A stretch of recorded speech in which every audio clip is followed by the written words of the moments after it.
A former professional assassin codenamed Ladybug returns to work with a newly positive attitude, where he is tasked by his handler, Maria Beetle, to collect a briefcase aboard a bullet train traveling from Tokyo to Kyoto after her normal contact, Carver, is forced to call out due to illness.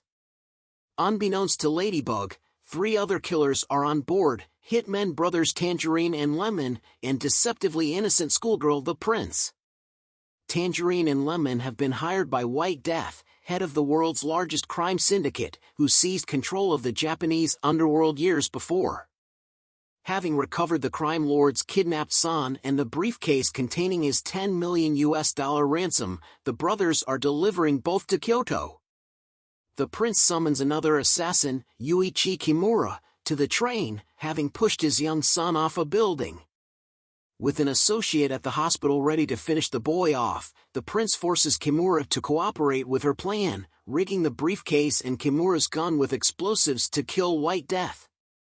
Stealing the briefcase, Ladybug is forced to kill another assassin, the Wolf, who arrives seeking revenge for the deaths of his wife and his entire cartel, poisoned at their wedding. Realizing the briefcase is missing, the brothers find White Death's son dead by poisoning. The prince leads Tangerine to believe Ladybug is responsible, while Ladybug attempts to negotiate with Lemon but is forced to subdue him. Ladybug runs into the Wolf's intended target, the Hornet, the poisoner who massacred his wedding, hired to kill White Death's son. She stabs Ladybug with a syringe of boomslang venom, but he injects her as well, then saves himself with her only dose of anti-venom, and she dies instead. Fighting Tangerine to a stalemate, Ladybug tries to help him convince White Death's men that his son and the briefcase are safe, then kicks Tangerine off the train. Suspicious of Kimura and the prince, Lemon shoots Kimura but succumbs to a bottle of water drugged by Ladybug, and is shot by the prince. Climbing back inside the train, Tangerine finds his brother's body and confronts the prince, but is fatally shot in a scuffle with Ladybug. Kimura's father, the elder, boards the train and reveals himself as a former Yakuza lieutenant whose wife and clan were killed in White Death's rise to power. Ensuring his grandson's safety by having the prince's associate killed, he and Ladybug find Kimura and Lemon still alive, and they all prepare for the ambush awaiting them. The train arrives in Kyoto, and Ladybug is met by White Death and his men.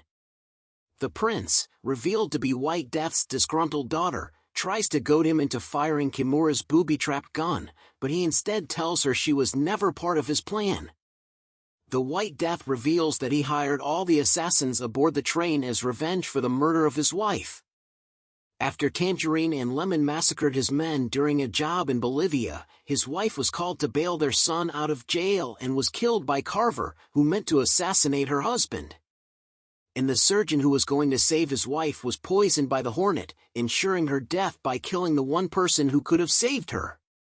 Blaming the brothers, Carver, the Hornet and his own son, White Death arranged for all the assassins, including the Wolf and Ladybug, who unwittingly replaced Carver on the train, to kill each other and his son.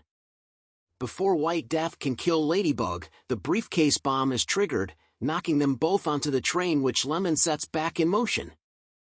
As the train speeds out of control, the Elder duels White Death while Kimura and Ladybug fight off his henchmen.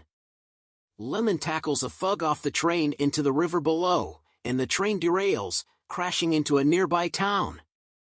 Ladybug is held at gunpoint by White Death. He attempts to shoot Ladybug, but is killed himself when Kimura's gun explodes. Ladybug, Kimura, and his father are confronted by the murderous prince, who is run over by Lemon driving a truck carrying tangerines. Marie arrives to rescue Ladybug, who has fully embraced a positive outlook on life.